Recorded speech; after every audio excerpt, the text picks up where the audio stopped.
and welcome to the Drawhunter. I am your charming host, Kevin Cleary, and this is the only soccer gambling podcast where we don't pick any winners or losers like that. We hunt for the stalemate. We hunt for the result that pays better than most of those win bets. We hunt for the draw. I like to bet the draw in soccer because draws happen a lot. 30% of all pro matches end in a draw. And it's like this every season, and it's worldwide. It's in all of the major leagues and international competitions. That's not random. That's not a fluke. That's a probability. There's a pattern. And identifiable patterns are exploitable if you do your identifying and your probabilities correctly, that is. Then you find the hidden value draws where the market is pricing outcomes too heavily towards the favorites or volatility. These are the games where the parity pays off for us in profit. And even if you want to bet on winners, and I don't blame you because I do that too. I don't bet the draw all the time, just whenever I can find the right places to put the money. But running down the games through this kind of perspective that we talk about on this podcast is still a valuable handicapping tool for the bets that you make. And if you're listening to the Drawhunter podcast, you're already ahead of the curve because the thing about sports gambling is you want information. You want as much information as possible so that you can make the correct decision.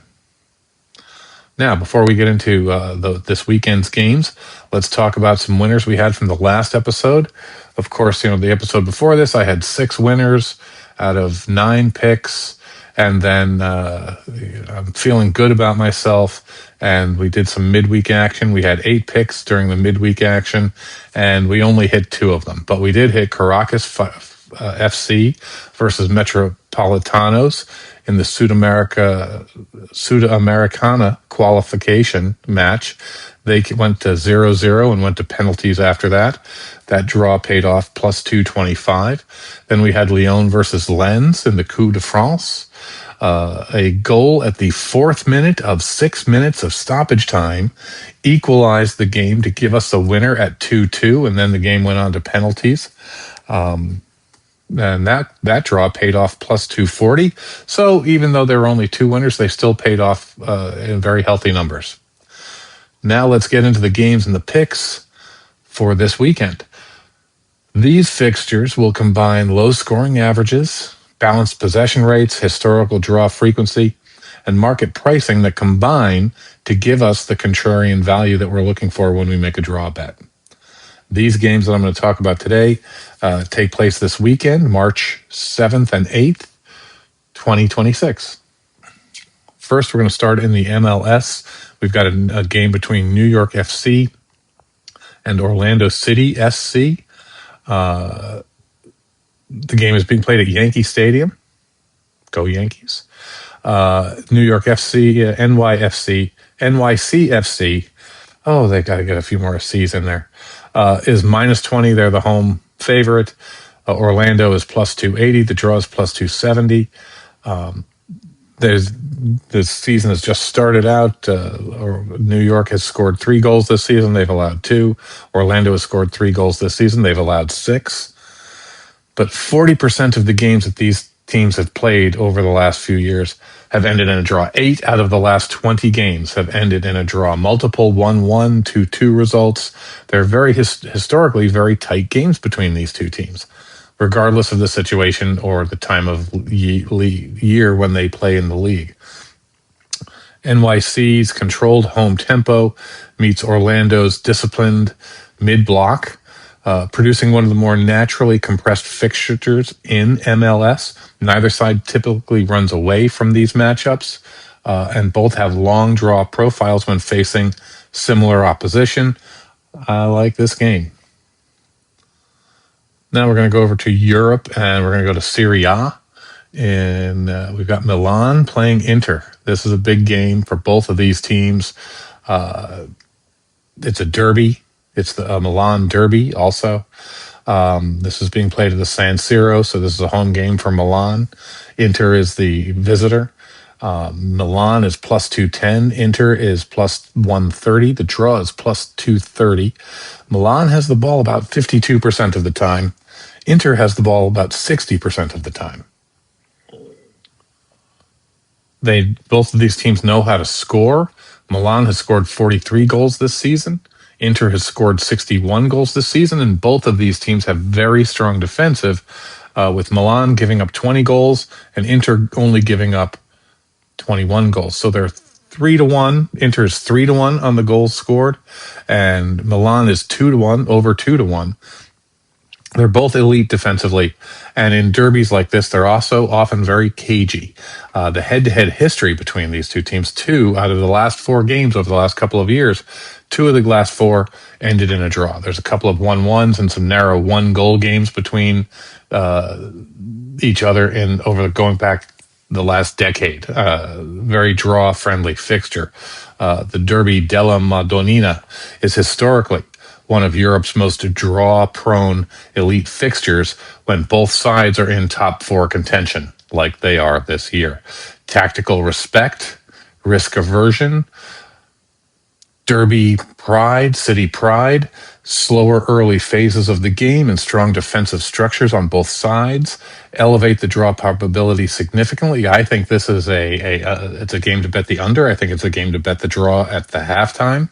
I think it's a game to bet the draw at full time, and I think it's a game to bet a 1-1 exact score, if not 0-0 exact score also. So those would be that's a handful of bets on one game, but this is a great game this weekend. Now let's go over to La Liga, where we've got Getafe playing Real Betis, and this is a home game for Getafe in Coliseum Alfonso Perez. They are plus 190. Real Betis is plus 160. They're the away favorite here. The draw is plus 210. And being an away favorite is always a challenging position in soccer.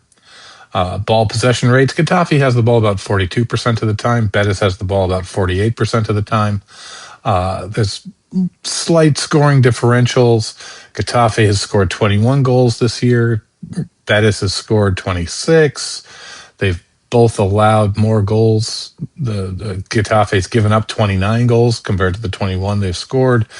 Betis has done 32 goals, has given up 32 goals and scored 26. So they're both underwater on goals defensively.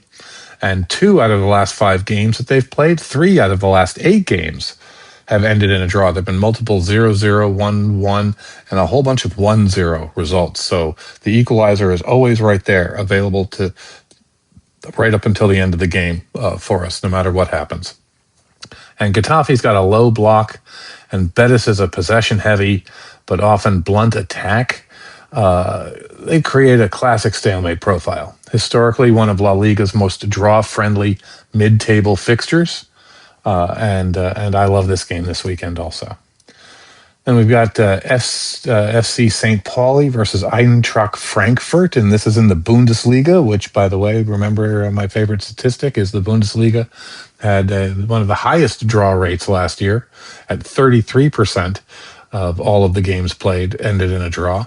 It's a very draw-friendly league because of the parity that they have in the league itself. This is a home game for Hamburg, St. Pauli in Hamburg. They are plus 185.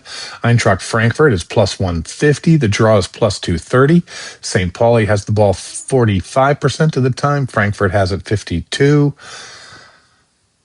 St. Pauli's had some trouble scoring this year. They're underwater, 23 goals scored, 40 allowed. Eintracht Frankfurt knows how to score. They've scored 48 goals, but they've given up 49 goals. So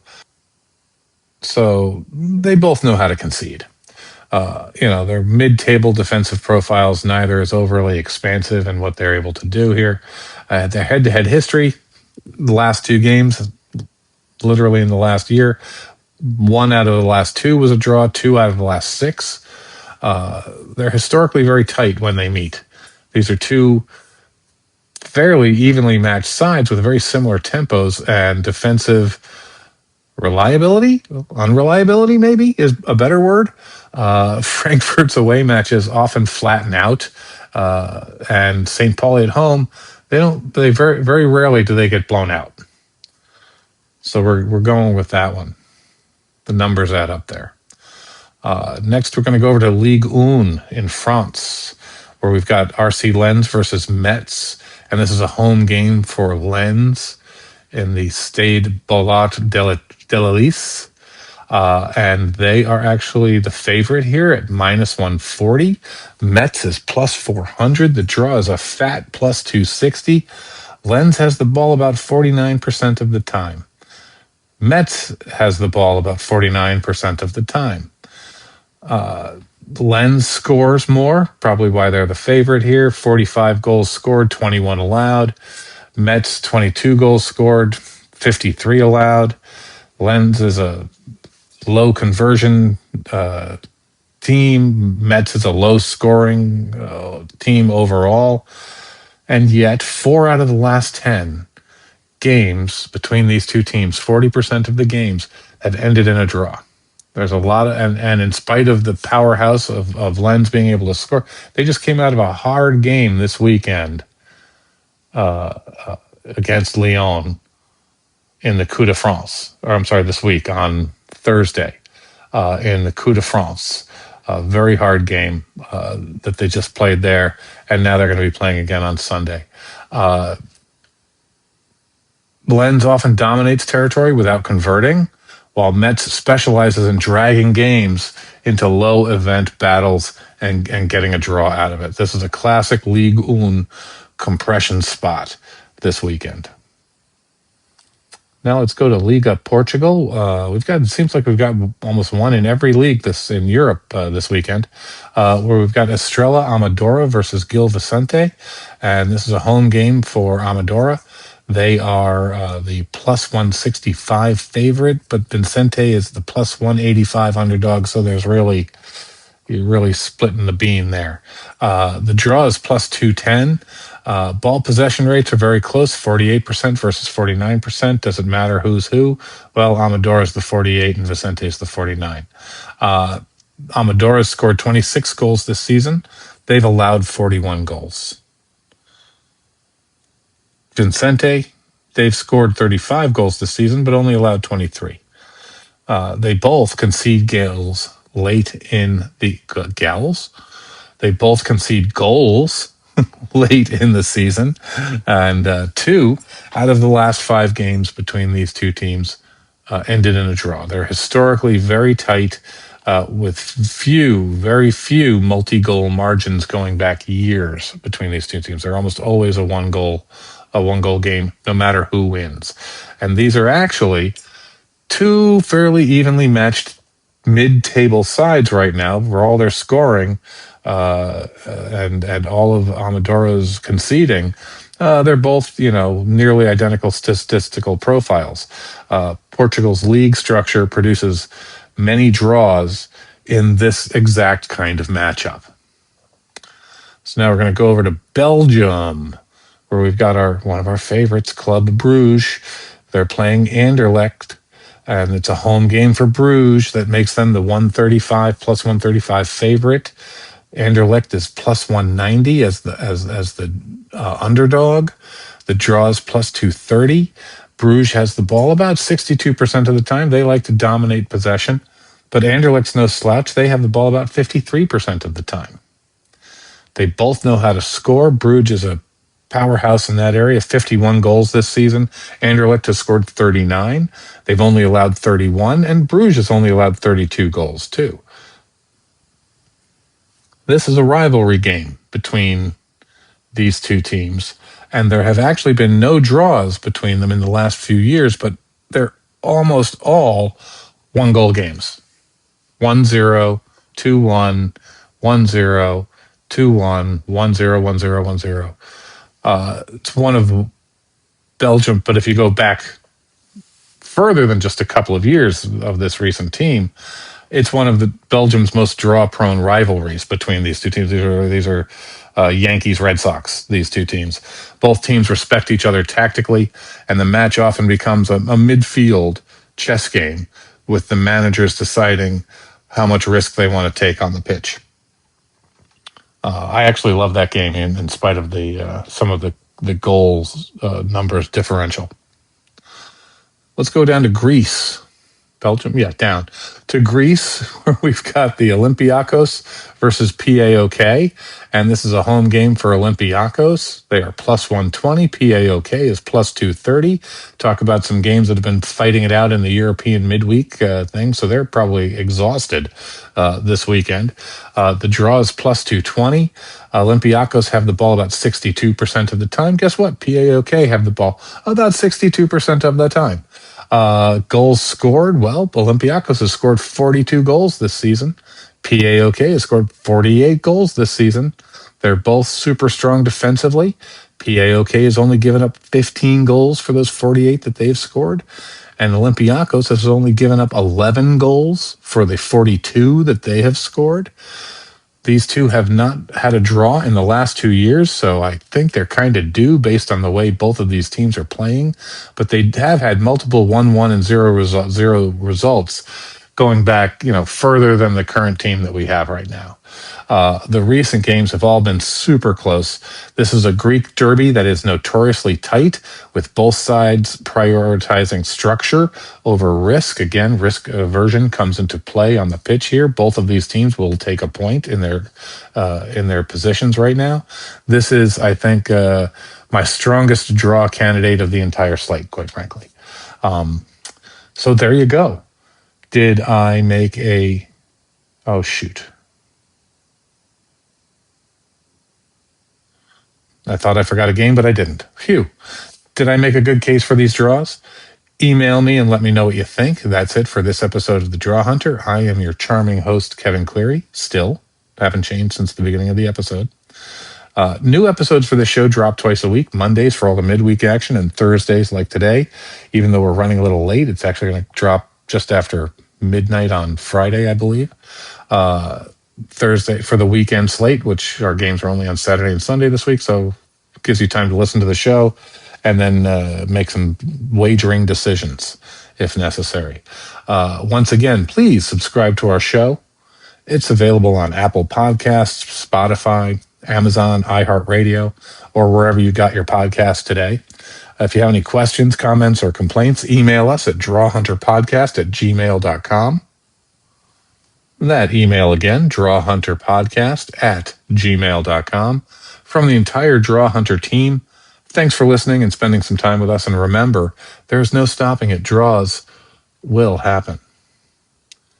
Gambling involves risk. Please gamble responsibly. This show is for informational and entertainment purposes only. No guarantees are made regarding results or financial gain. If you or someone you know has a gambling problem, call 1-800-GAMBLER or visit ncpgambling.org. You must be of legal age to participate in gambling activities. Check your local laws and regulations before placing any bets. This podcast was made by humans. Accept no substitutes.